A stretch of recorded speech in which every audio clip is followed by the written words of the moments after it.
Hello, my name's Gavin, this is Genre Books, and today I'm talking about Sword and Sorcery, heroic fantasy. The god Crom was both wise and merciful this February.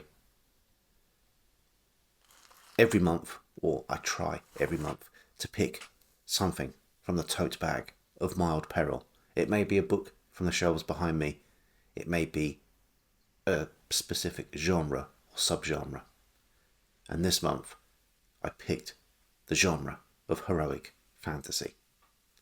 I had already decided, I think I'd said so earlier in the video, I'm going to be reading thin fantasy in February to boost my numbers for the Read What You Own challenge. It was already fantasy in February, the event run by Gareth at Books, Songs and Other Magic, and it was an opportunity to get a lot of short books read towards that challenge. Fantasy is a great thing to be talking about in terms of genre.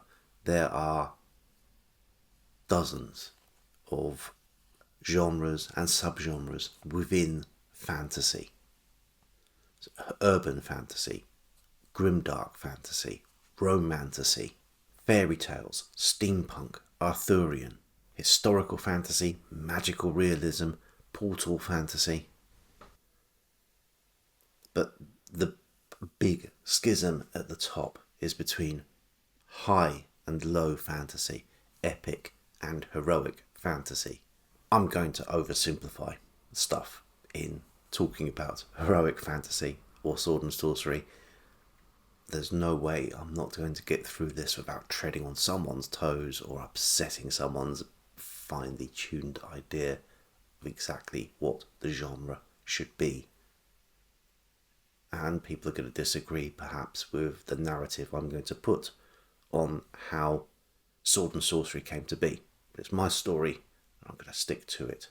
Sword and sorcery is a genre where you can pinpoint exactly where it began. Actually, I've narrowed it down to 2 pinpoints. It's not unique in that regard as a literary genre, but it's not normal. It's not like it appeared out of nowhere. This is a recipe with many ingredients, from Beowulf to Sabatini, from H. Bedford Jones and Talbot Mundy to The Odyssey, H. Rider Haggard, Alexandre Dumas, Lord Dunsany, James Branch Cabell and Sir Thomas Malory. There have always been stories of heroic activity, quests, conjuring, fighting, barbarism, adventuring, swashbuckling and fantasy. But there is a specific feel to sword and sorcery. And it starts with Robert E. Howard in the pages of Weird Tales. This beginning may be 1932 with the first published Conan story, The Phoenix on the Sword. It might be 1929 with the first published Cole story, The Shadow Kingdom. Whistling it down to 2 specific instances of a story being published is, I think, as specific as we're going to get it. And it is important that this is published in Weird Tales for that final ingredient for sword and sorcery. Weird Tales published a range of stories. There was adventure, there was macabre tales, there was poetry, there was comedy sometimes. But it always had one thing. It had to have a little bit of horror involved. And sword and sorcery has that. That's the final ingredient that Robert E. Howard gave to this sort of fantasy tale to create sword and sorcery. The stories go down very well with the Weird Tales readership, and it really works as a recipe for Robert E. Howard, but it's not a genre yet. We have, joining Cole and Conan, characters like Cormac MacArt and Bran MacMore. So far, so successful for Robert E. Howard. But there is one more thing that happens, one more thing that he does that turns these stories from an idiosyncratic writing style from his domain into a fully fledged literary genre. And that's that he kills himself. Robert E. Howard dies in 1936, at the height of his powers, with all of these characters appearing in Weird Tales. They weren't at that point the only sword and sorcery characters, but there weren't many others. The only one I can really think of, probably at the time, is in 1934. C.L. Moore, Catherine Moore, contributes the stories of Jarell Joyery. The readership of Weird Tales grieves, as you would expect, but they are now also bereft. They are left without new stories of sword and sorcery, and other writers fill that void. In the last 4 years of the 1930s, Moore is joined by the future husband of C.L. Moore, Henry Kuttner, with his character Elac of Atlantis, by Clark Ashton Smith and his stories of Zathik and Poseidonis, joined by Clifford Ball, joined by Nixon Dialis. No idea if I'm getting that pronunciation correct. In 1939, so just before the end of the 30s, we get the first Fritz Leiber story with Fafford and the Grey Mouser. In the 1940s, the pulps are declining somewhat. We don't see many more writers added to this roster. There are a few, including Lee Brackett. But then in the 1950s, you have Jack Vance with his Dying Earth series. We have Paul Anderson with The Broken Sword. In 1961, the genre gets its name. I think Sword and Sorcery had been used previously in a review of an L. Sprague de Camp book and used pretty pejoratively. But the name was taken as a mantle and a name for the genre by Fritz Leiber. And in the 60s, we see a whole new clutch of writers added to that roster. The aforementioned L. Sprague de Camp, Lynn Carter, Andre Norton, John Jakes. Over here in the UK, in the later 1960s, Michael Moorcock joins those ranks with his hero Elric and the Eternal Champion. But we still harken back to Robert E. Howard. He is the exemplar of everything that sword and sorcery should be. And this is not without a little bit of controversy. So much of Robert Howard's work was not complete. There are notes, there are unfinished stories, there are unpublished stories.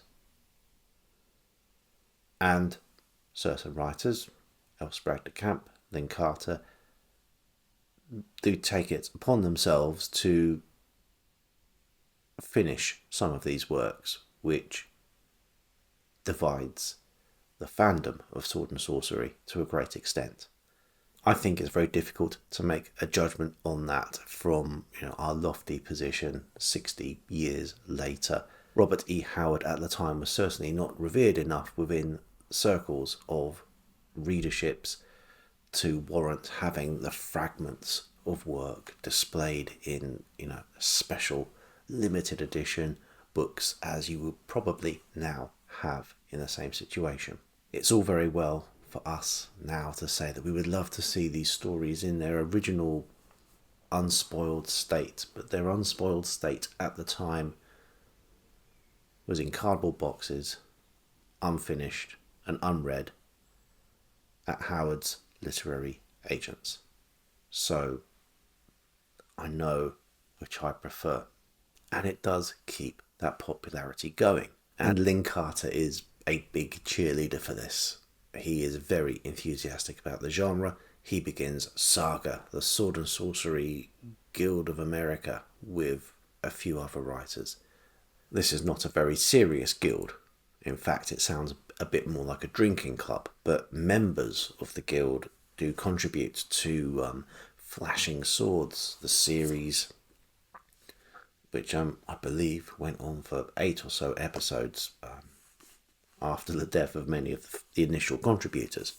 Other movers and shakers in the 1960s, and not just talking about the authors here, but let's talk about the publishers. You have Erwin Stein and Walter Zacharias at Lancer Books, who decide to publish lots of these works and decide to commission Frank Frazetta to do the covers. This really helps.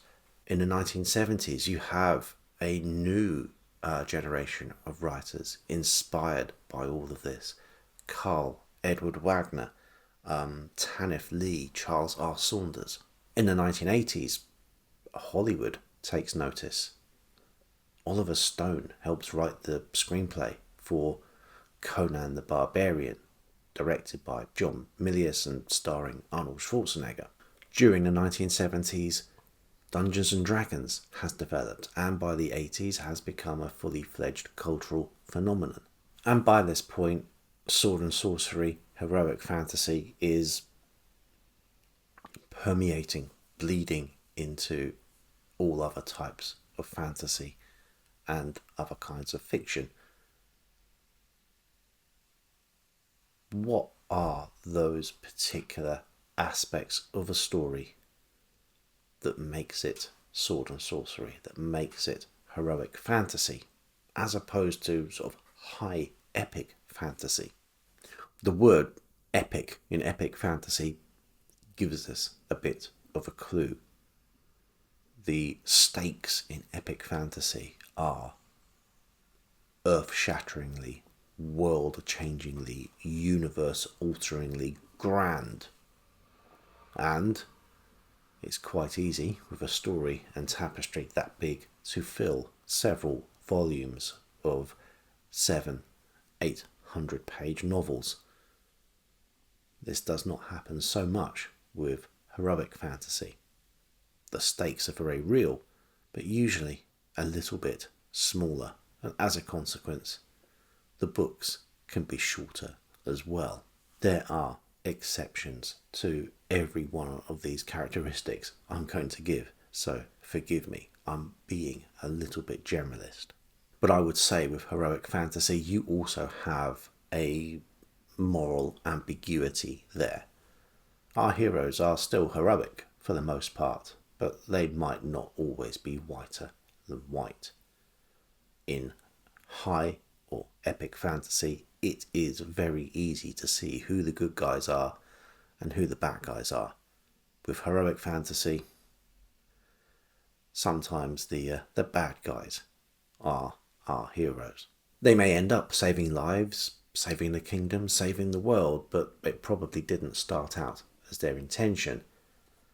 They're much more likely to be in this for themselves. The heroes of sword and sorcery are likely to be freebooters, mercenaries, wandering warriors. Very rarely will you find them being the simple, good-hearted farm boys of epic fantasy. The setting as well is usually fairly standard in sword and sorcery stories. Usually imaginary, usually medieval, a perpetual Dark Ages. That hint of weird tales, horror.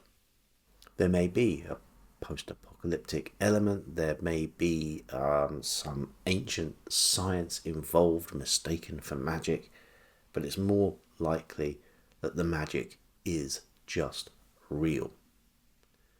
And because these are shorter works, the magic is somewhat soft, by which there aren't huge rules and arcane rituals involved with the magic. It's more in a case of say a spell and something happens.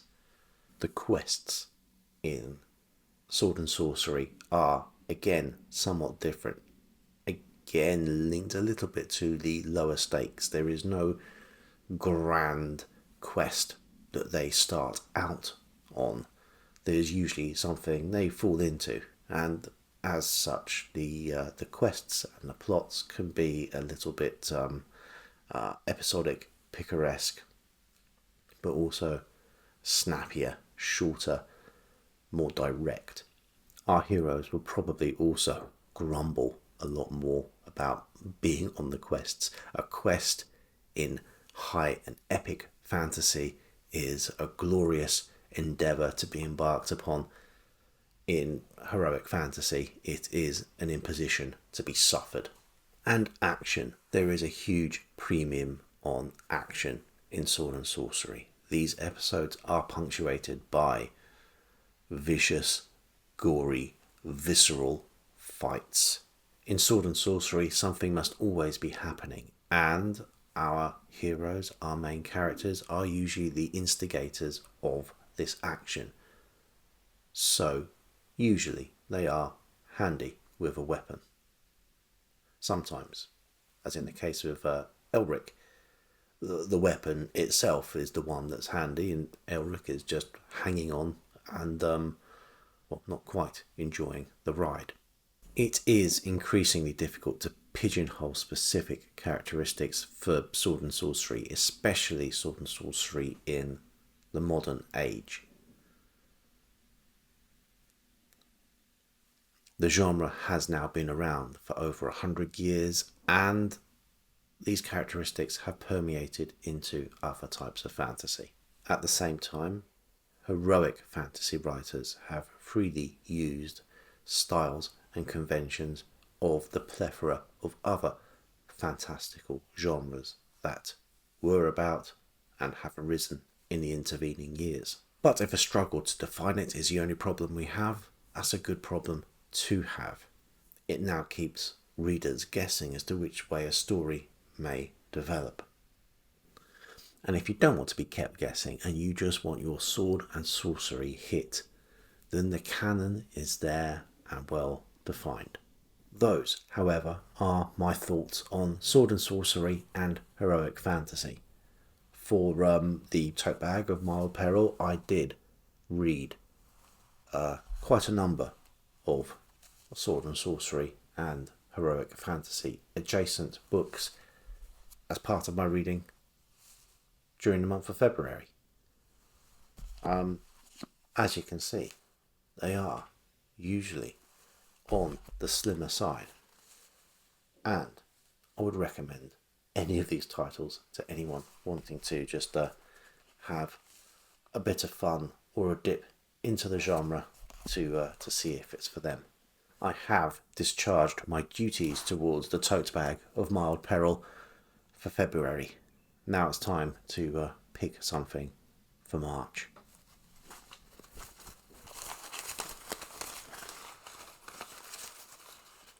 And during March, hopefully, I will find time to read or talk about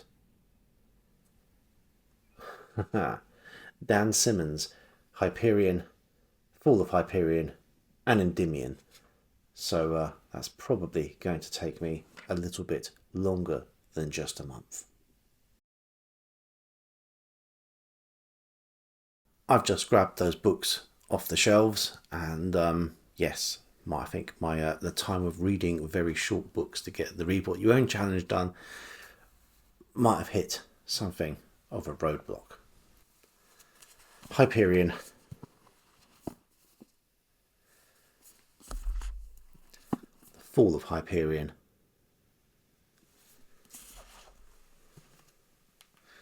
And the Endymion omnibus. So Endymion and the Rise of Endymion. Just another couple of thousand pages to add to the TBR. Until next time.